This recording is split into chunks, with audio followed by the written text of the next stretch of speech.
La liquidation chinoise des bons du Trésor américain n'est pas terminée. En réalité, elle ne fait que commencer. Et au fond, si on regarde la situation froidement, la logique est implacable. Quel intérêt stratégique aurait Pékin à continuer de financer la dette de son principal rival ? Aujourd'hui, acheter de la dette américaine pour la Chine, c'est contribuer indirectement à financer sa propre politique d'endiguement. C'est prêter de l'argent au pays qui impose des sanctions contre votre propre économie. C'est une aberration que Xi Jinping a décidé de stopper. Dans ce bras de fer, la Chine ne se contente pas de vendre des obligations. Elle active des leviers physiques pour compliquer la vie de Washington. Regardez ce qui se passe sur les terres rares. L'étau se resserre à nouveau et les chiffres sont brutaux. En novembre dernier, les exportations chinoises d'aimants en terres rares vers les États-Unis ont reculé de 11%.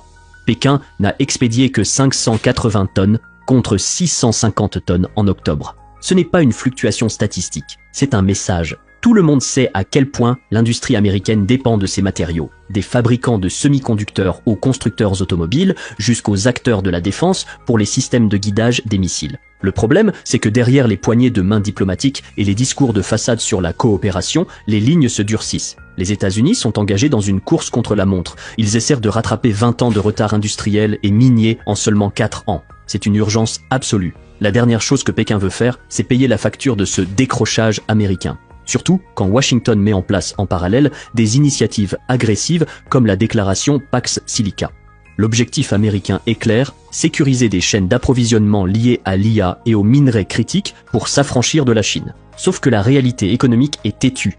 Reconstruire des chaînes logistiques, rouvrir des mines fermées depuis des décennies, bâtir des capacités de raffinage et relancer la production domestique, tout cela coûte une fortune colossale. Et la seule manière pour les États-Unis d'y arriver, c'est d'emprunter massivement, encore et encore. Là où le piège se referme, c'est que la marge de manœuvre budgétaire américaine se rétrécit dangereusement et que le marché obligataire commence à résister depuis des mois. Les taux montent, la confiance s'effrite et le plus gros acheteur historique, la Chine, est en train de quitter la table.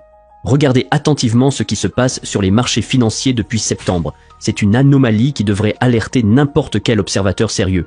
La Réserve fédérale a baissé ses taux à 3 reprises pour un total de 75 points de base. Théoriquement, quand la Banque centrale baisse ses taux, le coût de l'emprunt pour l'État devrait baisser. C'est la mécanique de base. Pourtant, le coût réel de financement ne suit pas. Au contraire, il résiste. Le rendement du bon du Trésor à 10 ans, la référence mondiale, reste nettement bloqué au-dessus de 4,1%.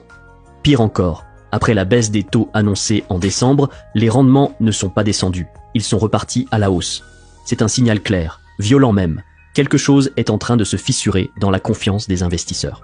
Les marchés intègrent déjà 2 réalités que Washington tente de